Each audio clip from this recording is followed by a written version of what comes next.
Welcome to the Killer Innovation Show, the longest continuously produced podcast in history. Each week, Phil McKinney brings you the insights and strategies to amplify your creativity and innovation skills. Here's your host, Phil McKinney. Welcome to this week's show. Hope you're having a great week.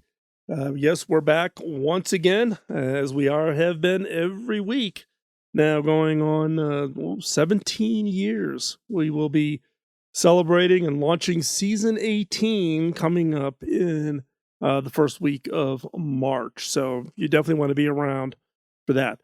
Today's show, we're going to talk a little bit about creativity and specifically around the creative muscle. Now, I've talked about this many times over the last handful of years, and it's a topic that comes up about every 3 to 5 years, and that is, how do I build up my creative muscle? How do you build up my creative muscle? How do you build it up and strengthen it and make it more resilient, make it stronger so it comes up with more ideas, better ideas? And that's what we're going to talk about today. There's a lot of very strange and different kinds of exercises that people have been out there talking about. So what I've done is I've collected 10 exercises that will improve your creativity. Now, I wouldn't say do all 10 and do all 10 every day. Find the ones that work for you. This is kind of like going to the gym. Some exercises you like to do, some exercises you don't really like to do, but you want a variety so that you can have some change up. You're not doing the same set of exercises every day at the same time. So I'm giving you a list of 10. Quite honestly, though, stay tuned, because at the end, I am actually going to give you an 11th exercise. So you're not going to want to miss that. So you want to stay to the end and get exercise number 11. But these exercises are ones you can pick and choose, ones you may find really get your spark going. And in other cases, maybe that exercise doesn't really work for you. So I'm giving you 10 plus a special. So you have 11 exercises by the end of today's episode for you to exercise your creative muscle with the ultimate goal of improving your creativity to make you more effective in your personal life, in your career, and your ability to generate ideas and that result in innovations that have a big impact. So before we jump into today's episode, got a favor to ask. Can you follow, like, and share? Follow us on social media. You can find me, Phil McKinney, all one word, Facebook, LinkedIn, Twitter, wherever. So you want to follow, you want to like today's episode. We post today's episode on a variety of different platforms, including Facebook, including LinkedIn, etc.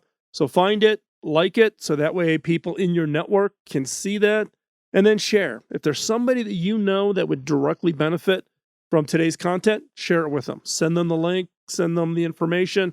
Help us spread the word of the show.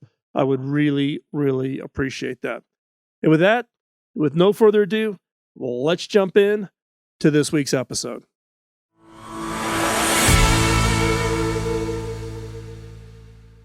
Creativity is important in any field, from business to your personal life to art. And while some people seem to have some natural talent for creativity, it is something that anyone, and I mean anyone, can learn and improve with exercise. Creativity isn't just about coming up with novel ideas or new products or services on your own. It's also about being able to see the value in things that others might not notice right away. It's understanding how creativity works and understanding the power that comes from personal creativity, applying your own ability to be creative. It's just like any other muscle in a body that needs to be strengthened through daily exercise. But when you put creativity into practice every day, you build mental muscle and your creative mindset. When you have a creative mindset, you're able to see creativity in everything and in everywhere. You may see something that inspires an entirely new product or an idea, or maybe creativity is sparked by something as simple as a conversation with one of your family members over dinner when they're complaining about something. Creativity isn't only something you can practice on a piece of paper or on canvas. It's a way of thinking that you can apply to every day, whether it's in your life, your business deals, or your daily habits. Creativity is one of the most important skills a person can have. It's what allows businesses to come up with new ideas and products and stay ahead of the competition. It's why CEOs rank it as the number one skill they look for. They are looking for people who are creative because they know those team members will become an asset for their company. Now, being creative isn't just important for business, it's important for people in all aspects of their lives. Creativity allows us to think outside the box and come up with new solutions to the never ending, and I mean never ending, bottomless bucket supply of problems. Problems in our personal lives, problems in our business lives, and problems in society. Now, many creatives commit to exercising their creative muscle every day to break through their fear that they might someday run out of ideas.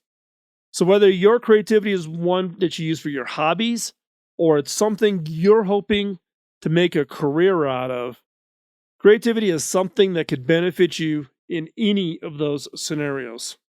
So, how do you become more creative? First off, find exercises that will strengthen your creative muscle.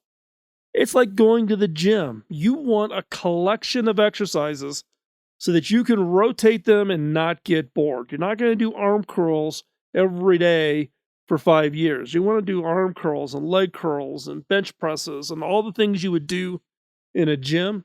The same thing applies to exercising your creative muscle.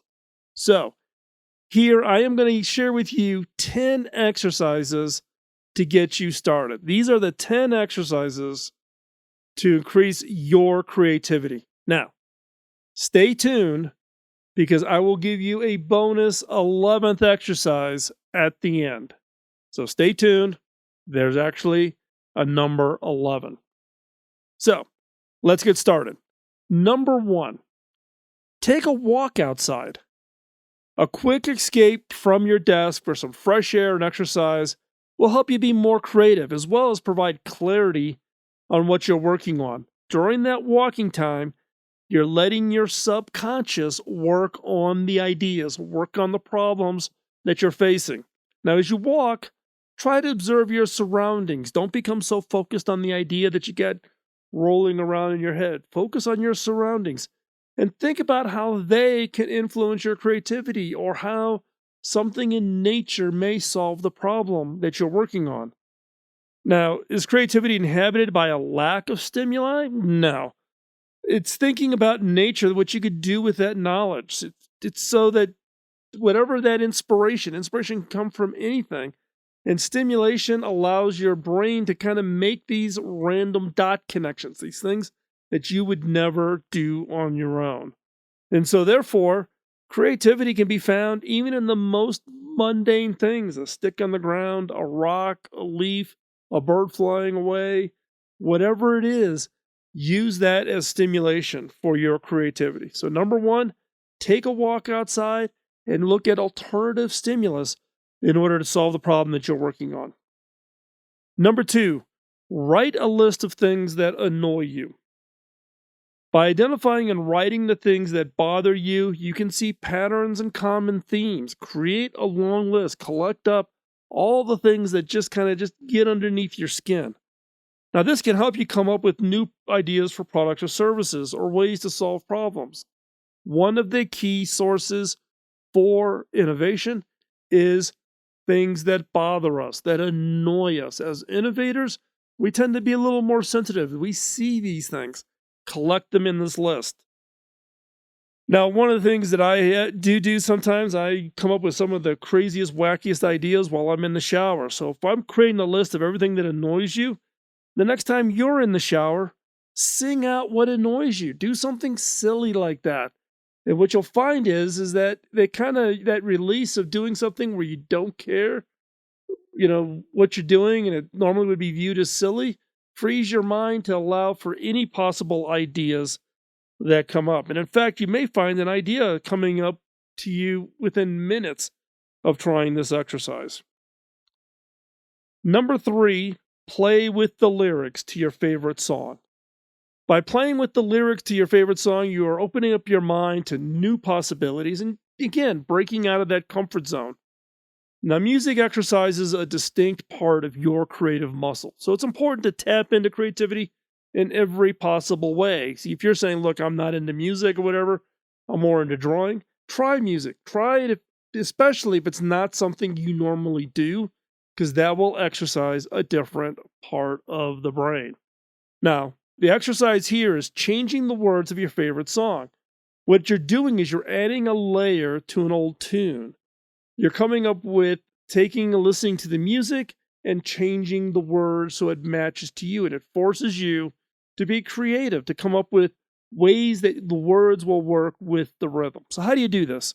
Well, first of all, listen to your favorite song and focus on the lyrics as it's being sung.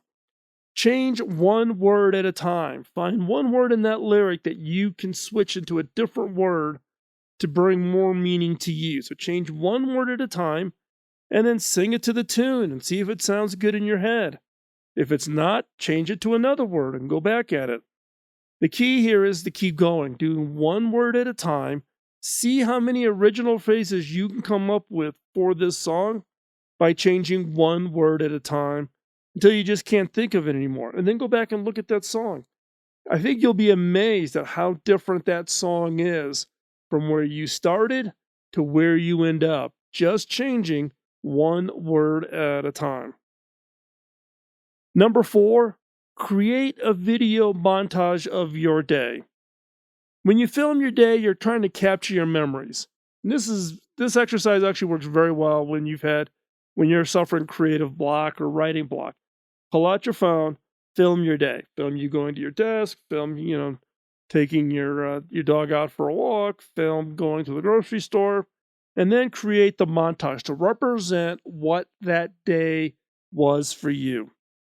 Now, this could be a fun way to document your life and see how your creativity manifests itself in everyday things, right? You're thinking, oh, my life's boring. Well, that's the challenge. Create a short film about your day that isn't boring, that says something different, that is put together maybe not in a way of a typical, let's say, documentary. You can, by editing that video, you're also exercising your creativity to come up with a creative way to tell your story.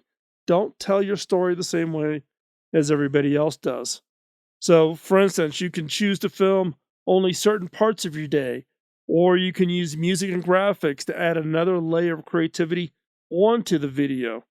And therefore, then you can tell the story with this video montage. But by experimenting with different ways to film and edit your videos, you will improve your creative skills. Number 5, write about what scares you and why it scares you. This is also a little bit about confronting what it is that really does scare you. Now, one way that creatives sharpen their creativity muscles is by writing about what scares them and why, really looking at it. The act of exploring the scary things in life can open up new avenues that otherwise you just would never explore. You'd stay away from it because why? It scares you. It's just too much.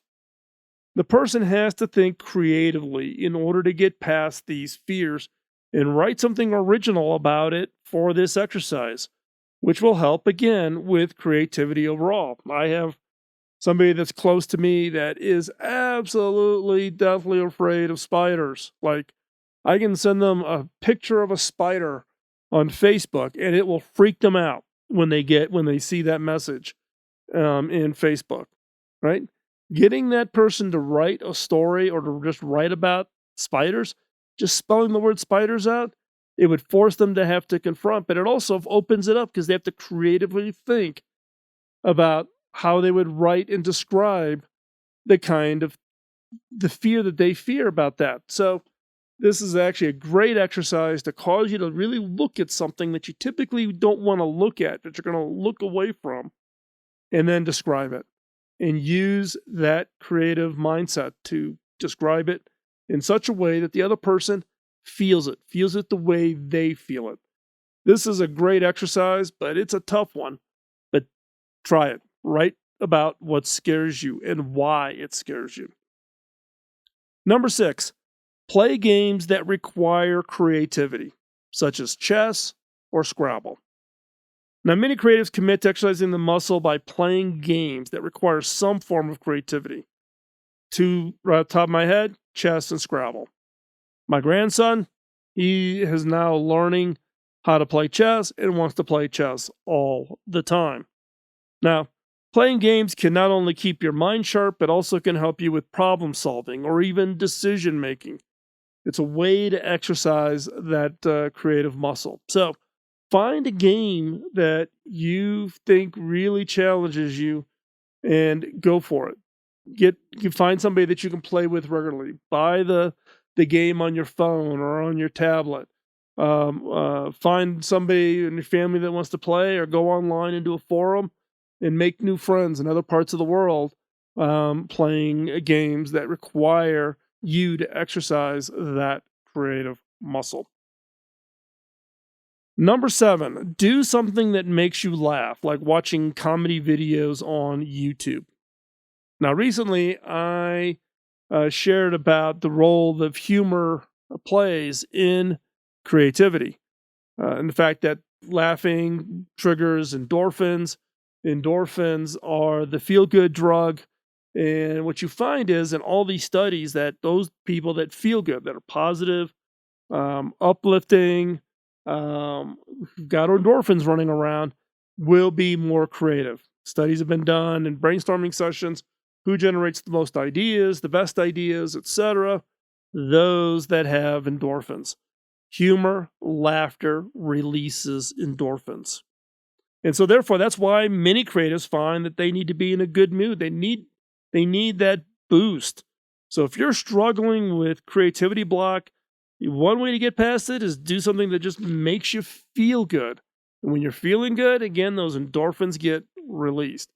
And laughter, what I have found for me, laughter is a great way to release those endorphins.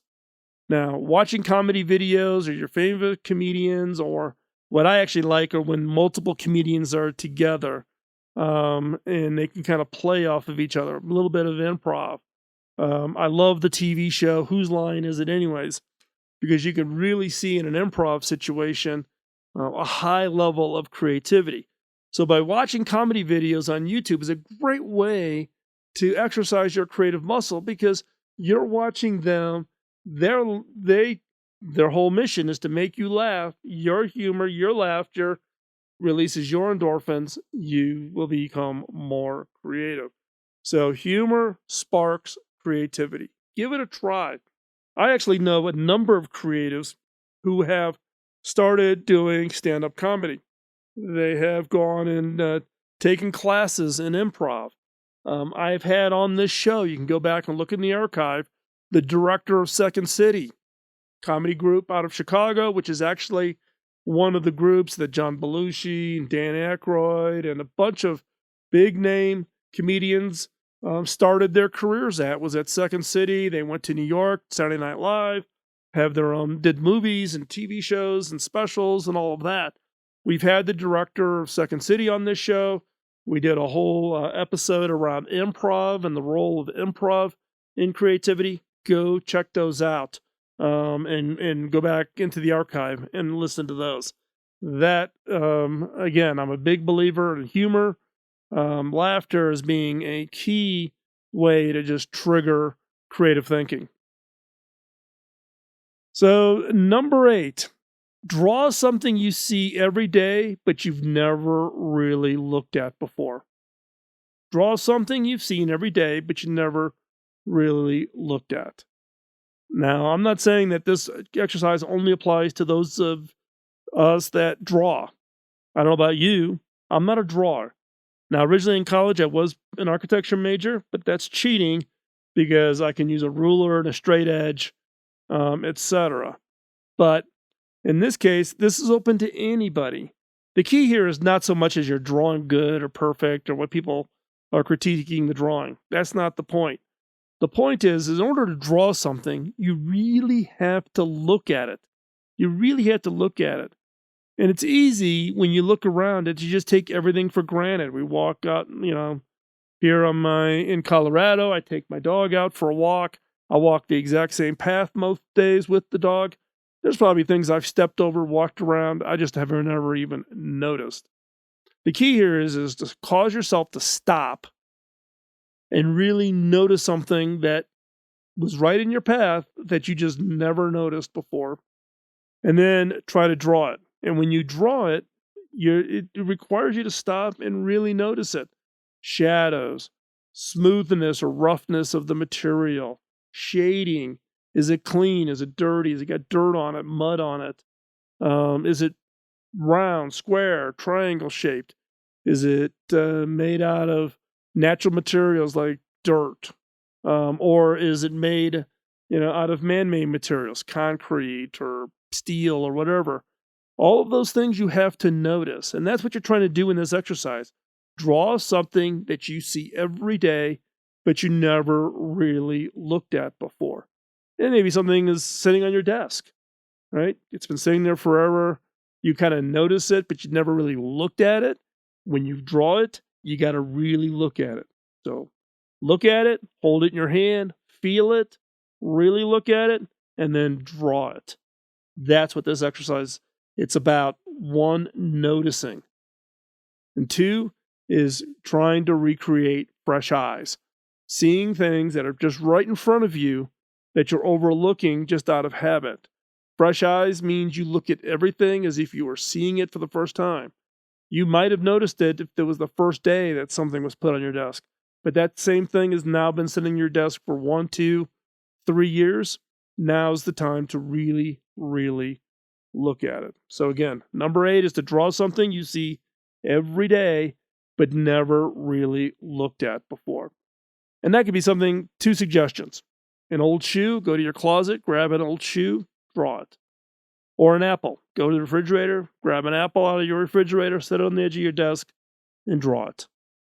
Really look at it. Notice it. Understand what is it? How does it look? How does it feel? How is it shaped? Okay. Number 9, exercise your brain with a puzzle. Puzzles really are a great way to exercise the creative side of your brain because it forces you to come up with new solutions, particularly new kinds of puzzles. I like to try new puzzles, not, the same old crossword puzzle or the same old Sudoku or any of those. I like to find new puzzles that I've never seen before, that I need to learn how the puzzle works, and then I got to start finding solutions. I guess I get bored easily, right? So, and again, it's a great way to break out of our ruts, that whatever rut we might be in. And again, it's about problem solving because the rules of a puzzle change. If I go from a Sudoku puzzle to a crossword puzzle to a word find puzzle, the rules are different. So therefore, I'm using different problem solving techniques. And also, a puzzle is just a structured form of play. And play is an important part of creativity and an important part of innovation. No matter what we tell our bosses about, we're going to run this brainstorming session and we're going to be producing good work. In reality, it's play. We're coming together to play. We're playing with ideas. We're playing what if scenarios. We get to think about the possibilities. That is play. Puzzles is a structured form of play. And again, it's not just about looking for the right piece, but you're thinking about where that piece can go, that solution that can go. There may be multiple paths of solution.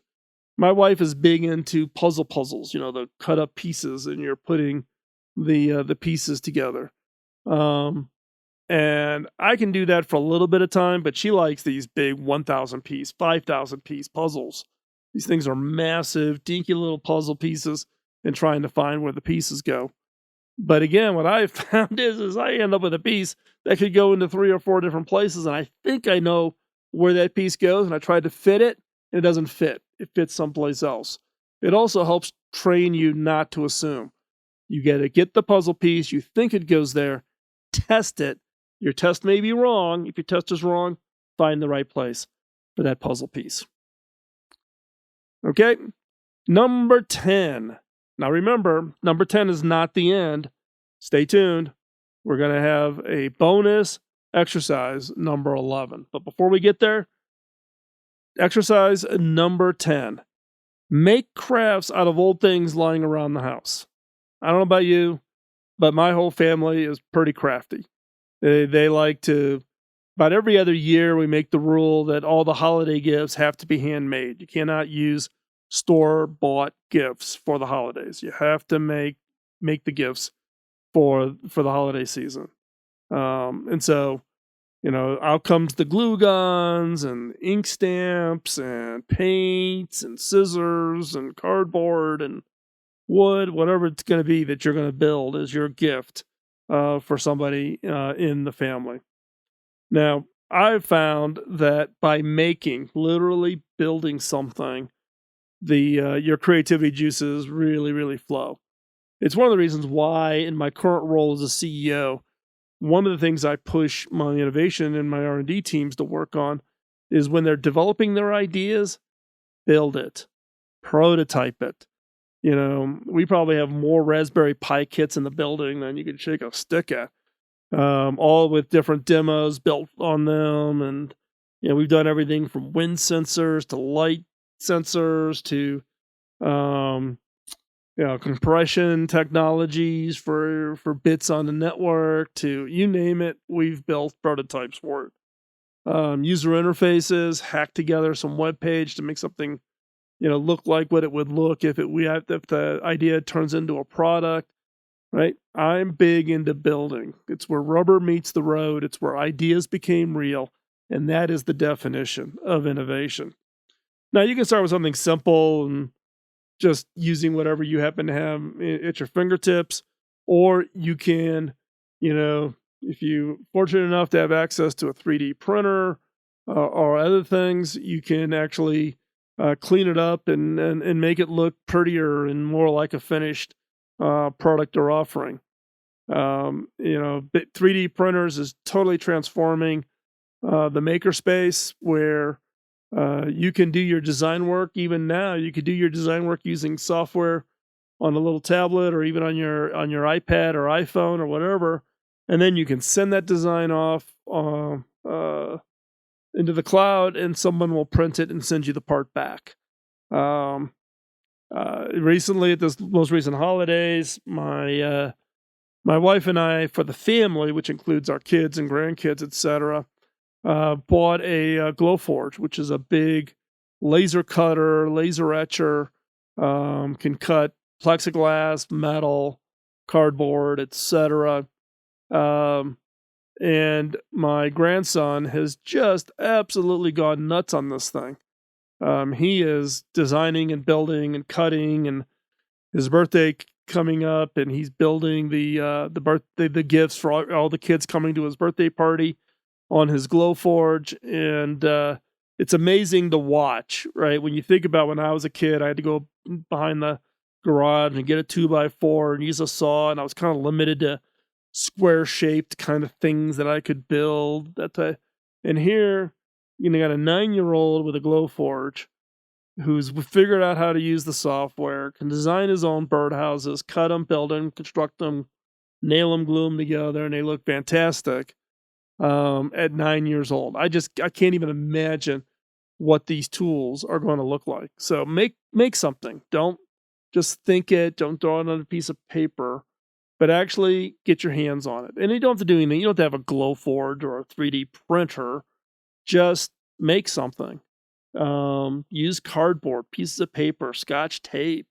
Doesn't matter what it looks like. The process, that tactile process of building something, just, I don't know what it is. It just is fuel for that creative engine. So make something. Make it out of old things laying around that you have easy access to. So that's the 10 exercises. And in fact, we're going to go back through it. I'm going to read them back to you one more time. Now, remember, we will have all of this in the show notes over at killerinnovations.com. So, number 1, take a walk outside. Number 2, write a list of things that annoy you. Number 3, play with the lyrics of your favorite song. Number 4, create a video montage of your day. Number 5, write about what scares you and why it scares you. Number 6, play games that require creativity, such as chess or Scrabble. Number 7, do something that makes you laugh, like watching comedy videos. Number 8, draw something you see every day but you've never really looked at, you've never noticed. Number 9, exercise your brain with a puzzle. And number 10, make crafts out of old things laying around your house. So those are the 10 exercises. So what's number 11? Number 11, the bonus exercise. Now, this is for the more adventurous of you, but number 11 is put on some music that makes you happy and dance around for 5 minutes in your living room while no one is watching. Go dance. Go dance. Now, dancing in your living room really is a great way to get that creativity flow going. One, it's fun. It's an easy way to let loose, and it can help you come up with new ideas. Plus, it's a great workout. And one of the things we talk about around creativity is your physical body. Your brain and the effectiveness of your brain to come up with creative ideas is determined by your health in many cases. You need to take care of your body. Taking care of your body means taking care of your brain. Dancing can help you become more creative because it loosens you up. It allows you to be more playful. It gets your body moving, gets all parts of your body moving. And when you're more relaxed and your body is energized, you're more likely to come up with the solutions to your problems. And just the sequence of moving your feet in a pattern, swinging your arms in a certain pattern. Dance is a great spark for creativity. Keep in mind that creativity is all about breaking free from the chains of judgment. Now, I will tell you, I am not a very good dancer. Right? My wife loves to dance. But I'm not very good at it. And I tend to be pretty self-conscious. If I'm at a wedding or we're someplace where there's dance music and other people are getting up to dance, I'm typically the one that says, I don't know, I'm fine. I'm tired or, whatever. And I'll try to dodge out of it. Right? Because why? I worry about judgment. I'm judging myself. I bet you that if I went on the dance floor, 99% of the people would not even notice me. They wouldn't care. Why? Because they're worried about how they look when they're dancing. Right? Dancing in your living room when nobody's around. I don't know if you've seen this on the YouTube videos. You can watch videos of where people are dancing like no one's watching. They're like swinging their arms and their legs and they're hopping around and jumping and and they're like way over the top on their dance moves, right? That's what you want to be doing in this exercise. You want to totally let go. Let go. Like nobody is watching because nobody's there to judge you. And what I have found, even in my own personal life with my dance, is the more I've done it in the house where I've just kind of let go and just let myself dance, and nobody's around. I don't have to worry about judging. And then maybe a couple times later, I'll do it in the living room with the grandkids, acting crazy, and they're laughing and giggling or whatever. And then grab my wife, dance with her in the living. It actually helps me because I've gotten over this fear of the judgment. That's the key for innovation. Getting over that fear of judgment, the fear that someone's going to think negatively of you, or gosh forbid, they verbalize criticism of your dance. That's the objective here, is to do this and let yourself go, be freeing, and get over the fear of judgment. And hopefully this getting over this fear of judgment of how good of a dancer you are will also translate into getting over the fear of judgment around your ideas. Now, as I wrap this up, the one thing I would say is if you don't commit to improving your creativity, you will struggle to keep up with the demands of work and school. The economy is shifting. We are moving from an information economy to a creative economy. If you want to be successful in the creative economy, it is your creativity, not just your teams, it's you. Your value will be dictated by the quality and the quantity of the ideas you generate in this new economy. So by committing to creative exercises that constantly work on your creativity, you are going to jump ahead. You are going to be a leader. You are going to be recognized by your organization, and you will get rewarded. So again, in this episode, we've covered the 10 creative exercises that all people of all levels, all backgrounds, all natural abilities can use to improve your creativity. And if one of these creative exercises resonates with you more than others, let me know. Put it in the comments on the show notes, send me an email, whatever, so that I can bring more focus to it. And maybe I'll dig it a little bit deeper and maybe even do some videos on some of these exercises. So let me know. So again, I've given you 10. Actually, I gave you 10 plus a bonus exercise. Your job now is to commit and do them.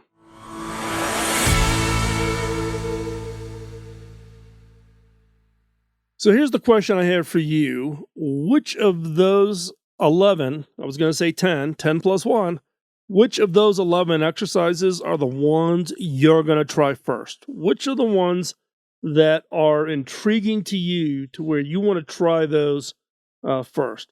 For instance, exercise number 2, which is write a list of things that annoy you. I kind of do that anyways. For me, that wouldn't qualify as a first exercise. The one that does intrigue me, though, is number 3. Play with lyrics to your favorite song. I've kind of gotten into on TV, at least here in the United States, they have a show. It's about songwriters. You kind of go through and they pitch a song to a bunch of producers and singers and that, and they give them some feedback and they go back and tweak it and change the music, etc. And you get to watch the songwriting process. I find that just absolutely intriguing. One, because you're watching creativity happen right in front of you. And I kind of gotten into this, and I do create a little bit of my own music. I'm a big Ableton Live user on my laptop. I used to play instruments in band when I was in school.